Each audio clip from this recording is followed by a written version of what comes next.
Então, dando continuidade à nossa parte de CTI, hoje a gente vai entrar na abordagem respiratória e neurológica. Como eu falei anteriormente, a gente costuma ligar o coração e o pulmão como os amigos do peito, porque um falhando, o outro acaba falhando também. Então, para a gente começar a nossa parte da aula de hoje, a gente vai primeiro falar sobre a parte respiratória e depois do aspecto neurológico do paciente. Pensando nessa parte respiratória, a gente tem que ter na nossa cabeça alguns entendimentos básicos sobre troca gasosa. Então, a gente tem que entender que quando a gente fala de um processo onde o paciente tem um distúrbio respiratório, consequentemente, tem uma troca de gases prejudicada, que é a função do meu pulmão. A função do meu pulmão, basicamente, é exercer a troca de gases, a hematose. Então, uma falha dentro desse processo de troca de gases, consequentemente, vai gerar uma piora da oxigenação no corpo do paciente. Então, o paciente ele pode acabar apresentando o que a gente chama de hipoxemia e, consequentemente, essa hipoxemia gerará uma hipóxia. E aí vem a primeira grande questão. A diferença entre hipoxemia e hipóxia. Quando eu falo de hipóxia, eu estou falando de um distúrbio que está afetando os tecidos. Quando eu falo de hipoxemia, eu estou falando na realidade de quê? De diminuição de pressão de oxigênio no meu sangue. Então é importante a gente entender isso. Quando a minha troca de gases é prejudicada, a primeira coisa que vai acontecer é a hipoxemia. Então, quando eu não consigo respirar na forma correta, a minha taxa de oxigênio no meu sangue vai diminuir drasticamente. Com essa diminuição drástica, o paciente tem uma situação de hipoxemia. Só lembrar, anemia, leucemia não tem tudo a ver com sangue? Hipoxemia também vai ter a ver com sangue. Se essa hipoxemia não for resolvida, começa um processo de hipóxia. Essa hipóxia aqui, agora eu estou falando de uma situação onde o meu tecido está sendo afetado por essa falta de oxigênio no meu sangue. Então, se o meu sangue está com pouca demanda de oxigênio, quando esse sangue chegar no órgão, ele não vai conseguir irrigar esse tecido, esse órgão, com a quantidade devida de oxigênio que ele deveria ter. Beleza? Então é essa manobra que a gente tem que fazer. A gente precisa corrigir essa hipoxemia para, consequentemente, não gerar essa situação de hipóxia. Hipóxia cardíaca, hipóxia cerebral, hipóxia renal, hipóxia de qualquer tecido que não recebe a quantidade de oxigênio que deveria receber. Tranquilo? Até aí tudo bem? E aí, pensando nessa situação, a gente vai entrar nos distúrbios respiratórios ligados a esse quadro. Um distúrbio respiratório muito comum de estar agregado a situações cardíacas, por exemplo, é o edema agudo de pulmão.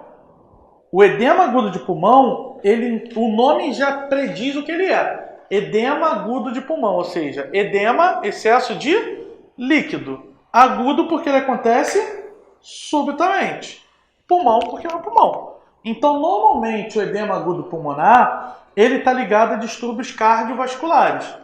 Então, ele pode estar ligado a uma insuficiência cardíaca esquerda, ele pode estar ligado a uma crise hipertensiva, ou seja, eu tenho um excesso de pressão no meu sistema vascular, o meu organismo não consegue se adaptar bem, esse líquido começa a sair do meu sistema vascular e acaba acumulado dentro do tecido pulmonar. Isso que vocês estão vendo aqui, isso aqui é líquido.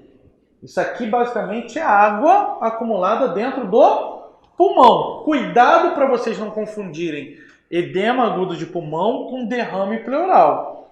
Derrame pleural, o líquido não vai estar espalhado dentro do parênquima, do pulmão. Ele vai estar normalmente aqui na basezinha aqui, entre o pulmão e a pleura. Fica nesse espaço aqui. E aí o pulmão começa a ser comprimido. Aqui eu não tenho compressão pulmonar. Tá vendo que o pulmão está aqui expandido? O problema aqui é a quantidade de líquido que está no interior desse pulmão.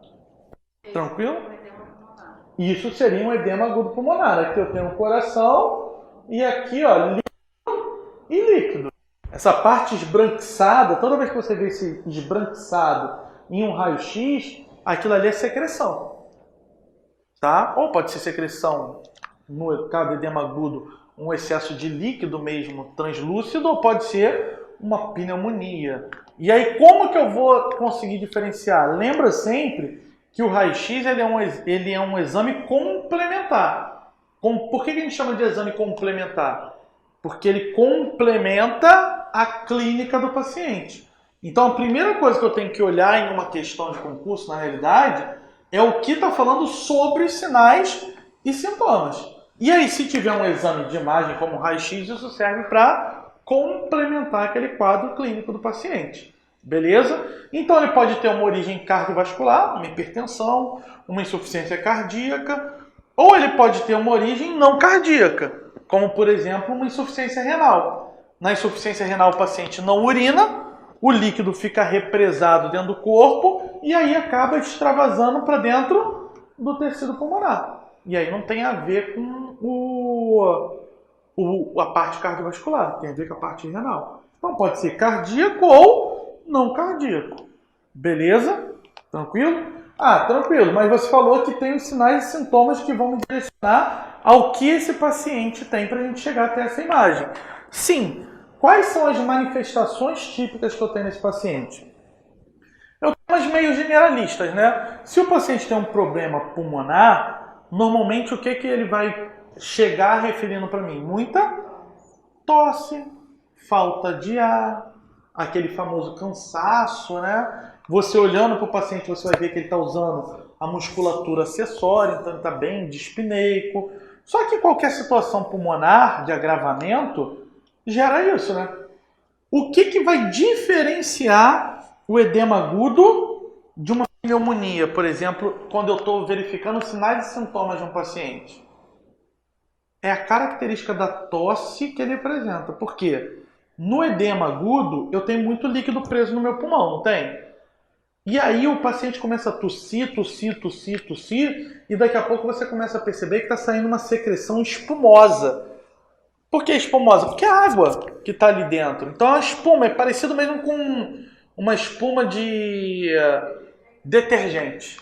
Isso aí. Sabe quando a gente bate o detergente e sobe aquela espuma? É bem parecido com aquela espuma. Começa a sair tanto pela boca quanto pela narina do paciente. Inicialmente vai ter aquela corzinha mesmo, esbranquiçada, bem branca. Com o passar do tempo, essa cor ela começa a ficar com um tom rósea.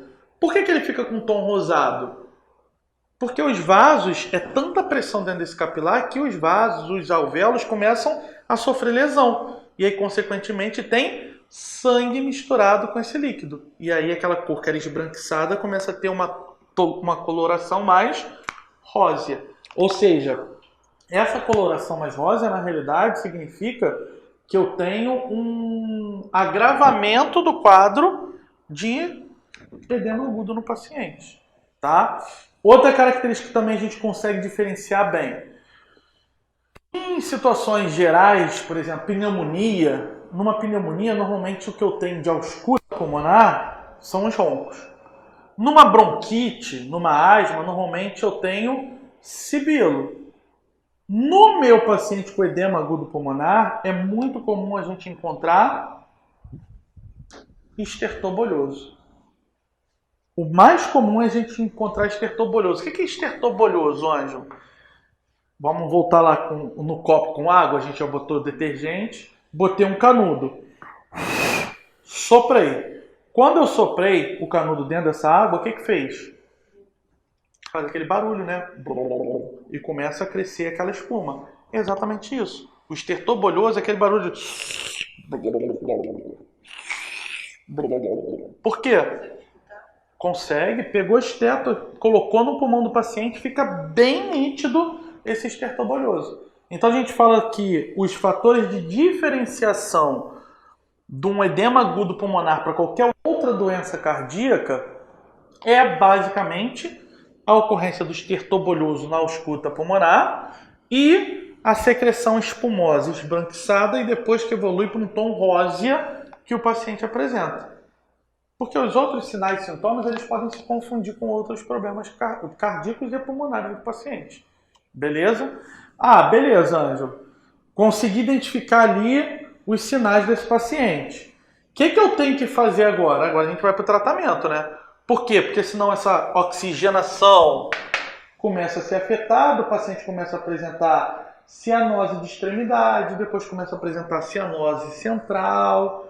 Então a gente está começando a ver uma piora desse quadro hipoxêmico que, se a gente não fizer nada, vai virar uma hipóxia e, consequentemente, o paciente vai parar, vai morrer. Para evitar essa evolução, a gente precisa exatamente atacar a causa. Qual é o problema do paciente com edema agudo pulmonar? Excesso de líquido. Como que eu faço para tirar excesso de líquido de dentro do pulmão? Essa é a parte que eles querem que você responda. Porque normalmente o enunciado vai falar exatamente isso. O edema agudo pulmonar é caracterizado por um excesso de líquido dentro do pulmão, consequentemente gerando uma hipoxemia e uma hipóxia. Como você deve fazer o tratamento? Marque a opção que apresenta o principal tratamento nesse quadro. Opção A, drenagem. Esquece. Por quê? Esse líquido, ele está dentro do pulmão ou ele está na parte entre o pulmão e a pleura? Está dentro do pulmão. Tem como colocar um dreno que vai perfurar o pulmão para tirar esse líquido lá de dentro? Eu vou precisar tirar esse líquido como? Através da via que a gente tem para retirar líquido do nosso corpo. Qual é a via que a gente tem para retirar líquido do nosso corpo? Via urinária. Então, o tratamento desse paciente, na realidade, vai se basear o quê? Oxigenoterapia, lógico. Ele precisa de um suporte de oxigênio ou um suporte de alto fluxo, uma máscara em tenda, uma máscara de VNI, ou muitas vezes um suporte invasivo, uma ventilação mecânica invasiva, um tubo orotraqueal ligado a um ventilador mecânico para esse paciente, para ele conseguir respirar, para ele não morrer por hipóxia. Mas isso não soluciona o problema dele. Isso só evita que ele morra rápido.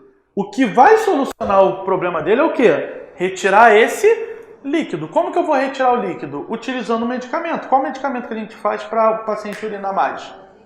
Furosemida. Aí, esse é o tratamento. A gente vai usar um diurético venoso para conseguir que esse paciente urine o máximo que ele puder. Ele hidrata também? Nunca. Não tem hidratação alguma. Só exclusivamente diurético. Faço o diurético de alça ali, o furosemida venosa, e ele vai começar a urinar. Eu posso esperar que ele fique aguardando a bexiga dele aumentar de volume para vir a necessidade da micção e tudo mais? Não, eu preciso basicamente de quê? Tirar isso rápido. Como que a gente pode tirar isso rápido? Através de uma sonda. Então, eu tenho a sonda vesical, eu tenho acesso venoso. Por quê? Porque eu preciso fazer a furosemida, que é o tratamento desse paciente. Eu tenho oxigenoterapia, ou não invasiva de alto fluxo, ou invasiva com tubo orotraqueal ligado ao ventilador mecânico. Manter a cabeceira dele elevada, por quê? Gravidade, né? Se eu aumento a cabeceira, aquele líquido que está espaçado fica acumulado na parte inferior do meu pulmão. Beleza? Isso vai me dar dinâmica para conseguir tirar o paciente dessa situação emergencial. Se ele chegar muito excitado, muito ansioso, que muitas vezes ele chega por causa dessa diminuição de oxigênio, que vai afetar a parte neurológica, então ele chega confuso, agitado, muitas vezes a gente utiliza morfina. Só que a gente não pode utilizar morfina sempre. Por que a gente não pode utilizar morfina sempre? Devido à contraindicação da morfina. A morfina ela tem como efeito adverso, quando usada em uma dose muito alta, a depressão respiratória. Aí vocês imaginam, um paciente com edema agudo pulmonar, eu faço morfina, ele evolui para uma depressão respiratória. Eu acabei de fazer o quê? Matar ele, né? Que aí já era, ele já tem um problema respiratório. Eu faço a depressão respiratória, gravei o quadro dele, ele vai acabar indo embora. Então, assim, para a gente tratar emergencialmente, a gente faz isso. Além disso, a restrição hídrica, como eu falei para vocês, não vai poder fazer uma hidratação ali naquele momento, que senão eu vou matar ele afogado, e é literalmente isso. Os pacientes com edema agudo, eles referem que eles estão afogando no seco. Mantenho cabeceira elevada para melhorar a oxigenação e procuro a causa. Ele não pode nem beber água. Nesse momento, nada. Estabilizou, aí a gente começa a fazer uma restrição hídrica, mas que não deixa ele desidratado. Mas nesse momento emergencial, nada de líquido pode ser infundido nele. Beleza? E aí, eu vou procurar a causa. A causa foi uma insuficiência cardíaca. Eu vou usar um medicamento que melhore a contratilidade. Aí tem a dobutamina, a dopamina, a digoxina, que melhoram essa força de contração cardíaca. Ou eu posso ter um problema que seja de origem renal. Eu vou ter que buscar qual é esse problema renal. Ah, mas ele está com uma insuficiência renal. Se ele está com uma insuficiência renal, pode ter uma pegadinha sim. Paciente com edema agudo, mas é um paciente com insuficiência renal aguda. Vai adiantar eu dar furosemida para ele? Não, porque o rim dele não funciona. Nesse paciente com insuficiência renal, qual vai ser o tratamento dele? Só tem um jeito, tirar esse líquido através da diálise. Então, a gente tem que ficar atento também a isso. Se fala que é uma causa renal, a gente tem que pensar na diálise como uma opção de resposta correta, porque pode ser uma pegadinha exatamente para te direcionar a responder de uma furosemida, mas ali está que o paciente tem insuficiência renal, para que eu vou fazer? O rim dele parou, o que vai adiantar? Aí tem que fazer diálise sempre. Diálise para retirar. Aí a diálise vai retirar esse líquido de dentro do sangue do paciente. Beleza? Então o tratamento basicamente vai ser esse, não tem muito mistério. Como que isso normalmente cai em concurso para vocês? Normalmente as questões de concurso são no enunciado falando dos sinais e sintomas, e aí em algum lugar do enunciado obrigatoriamente vai ter secreção ou escarro espumoso ou rósea. É obrigatório. Se você quer uma questão de edema agudo, você vai precisar de uma questão que tenha secreção espumosa ou esbranquiçada, ou que falha do estertor bolhoso. São os três que sempre vão ter lá. Ou vai ser secreção espumosa, ou secreção esbranquiçada, ou secreção rósea e estertor bolhoso na ausculta pulmonar. Sempre vai ter isso. Sempre. E aí vai perguntar qual é a patologia. Você vai responder edema agudo. Ou vai falar para vocês que o paciente se encontra com edema agudo e vai perguntar os sinais e sintomas diferenciadores. Aí você já sabe. Secreção espumosa esbranquiçada, estertor bolhoso. Ou pergunta o tratamento. Que aí normalmente é muito... Eu nunca vi cair com insuficiência renal. É uma pegadinha aí que eu estou falando a nível hard. Eu nunca vi, pode acontecer. Mas normalmente quando pergunta sobre o diurético a ser feito, que é a furosemida. Beleza? Outra pergunta que pode cair são os cuidados de enfermagem. Cuidado de enfermagem, acesso venoso e manter cabeceira elevada. Tem que manter ali num paciente num Fowler. Tem que estar aqui, ó, 60 graus, 90 graus. Quanto mais alto, melhor. No mínimo 45 graus. No mínimo um semi-Fowler. Beleza? Foi? Saindo do edema agudo, a gente vai falar de uma outra complicação também ligada muito a essa parte cardiovascular, que é a embolia pulmonar. Na embolia pulmonar, na realidade, a embolia pulmonar, ela pode ser de 3 tipos. Eu posso ter uma embolia gasosa, uma embolia gordurosa ou uma embolia trombótica, que é por um trombo, que a gente chama de tromboembolia pulmonar. A mais comum, tromboembolia pulmonar, que é uma complicação de uma trombose venosa profunda. Tá? Essa é a mais comum. Mas eu posso ter também gasosa. Gasosa normalmente está ligada ao quê? Alguma falha no cuidado de enfermagem. Ou na cirurgia, em algum tipo de procedimento médico cirúrgico. Por quê? Embolia gasosa significa que entrou ar na minha circulação. Só tem um jeito de entrar ar na circulação. Ou o médico ou o enfermeiro fez alguma besteira. Da enfermagem, qual seria o problema? O não preenchimento do equipo. Se eu não preencho o equipo, eu não vou entrar com ar. aquilo ali pode gerar uma bolha de ar que gera uma embolia gasosa. Tem que preencher todo o equipo para depois começar a infundir. Ou pode ser para uma parte médica. Por exemplo, o médico foi fazer uma traqueostomia no paciente e deixou um escape de ar ali entrar na corrente sanguínea e gerou uma embolia gasosa. Embolia gordurosa. Ou fez algum medicamento por via incorreta, por exemplo, medicamentos oleosos podem ser feitos por via venosa. E aí o paciente tinha uma indicação de um medicamento oleoso e foi feito por via venosa. E aí vai gerar uma placa de gordura, uma embolia gordurosa. Mas normalmente a embolia gordurosa está associada à fratura de ossos longos. Porque dentro dos ossos longos, por exemplo, o fêmur, eu tenho medula óssea, que tem um conteúdo gorduroso. E isso, quando cai no sistema circulatório, gera uma embolia gordurosa. Isso aí já caiu em concurso. Não sei como é que faz com injeção e tal. O quê? O medicamento de uso. Sim. Por exemplo, vou dar um exemplo para você. A gente tem um diclofenaco. O diclofenaco é bem oleoso. É obrigatoriamente feita por via intramuscular. Por uma falha de processo, um técnico de enfermagem, um enfermeiro, fez o diclofenaco pela veia. Já era. Quando entra na corrente sanguínea, cria uma placa de gordura, embolia gordurosa.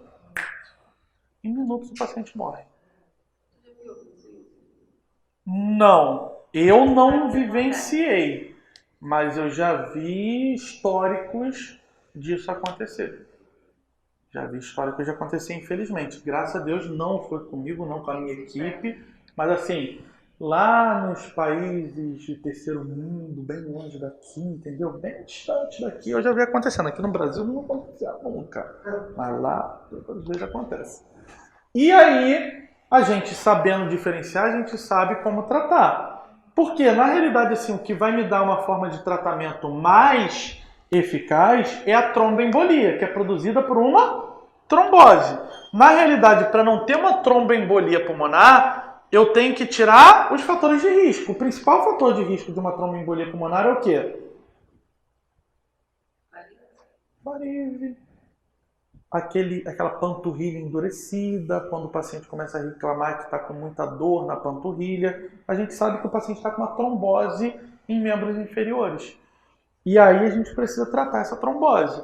Como que a gente vai fazer para evitar a trombose? Para evitar a trombose só tem um jeito. O paciente está muito tempo acamado, tem que ficar ali, ó, fazendo exercício e utilizando heparina, o famoso Clexane, heparina de baixo peso molecular.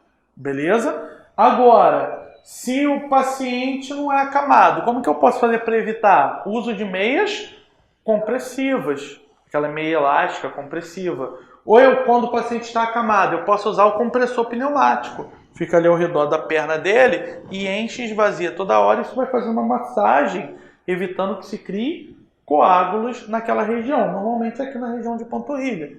Beleza?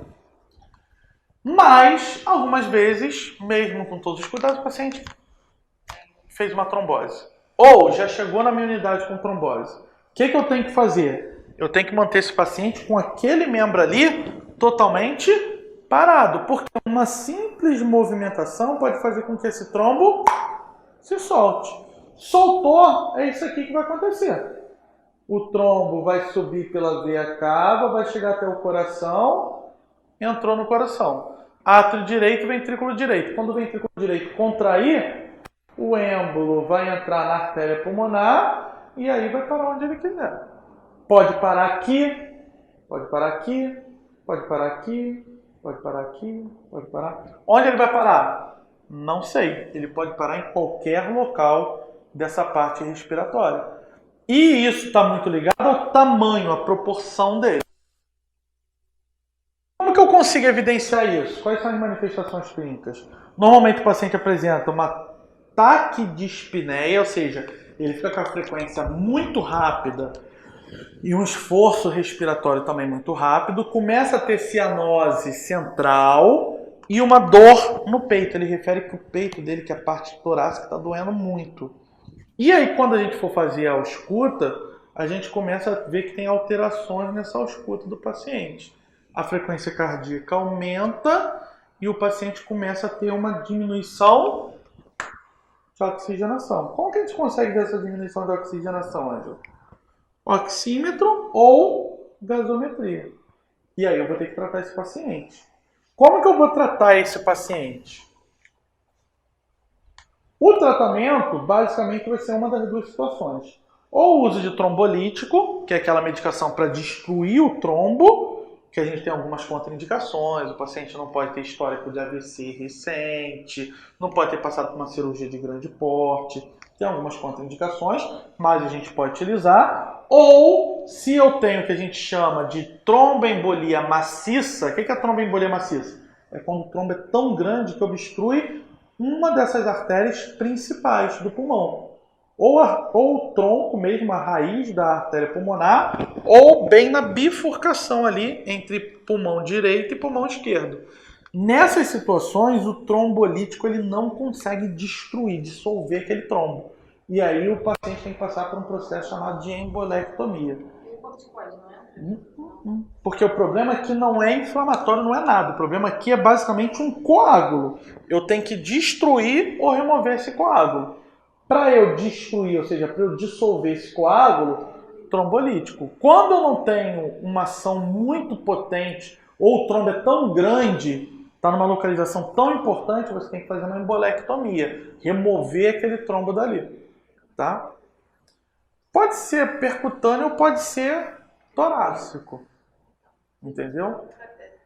Então, pode ser por duas possibilidades, depende muito de como que é. Normalmente, sem embolectomia pulmonar é mais pelo método clássico mesmo, toracotomia, abrir o peito para tirar mesmo o trombo lá de dentro. Entendeu? Quando é só em um pulmão, ainda tem possibilidade do paciente sobreviver. O problema é quando esse êmbolo para aqui, ó. Porque quando ele para no ramo principal, o que acontece? Nem o lado direito, nem o lado esquerdo estão recebendo sangue. Aí não tem tempo da gente fazer cirurgia, né? Normalmente acaba evoluindo para óbito. Beleza? Foi?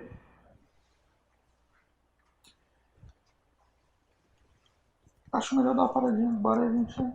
Eu vou dar uma pequena pausa agora e a gente volta daqui a pouquinho com o restante da parte respiratória, tá bom?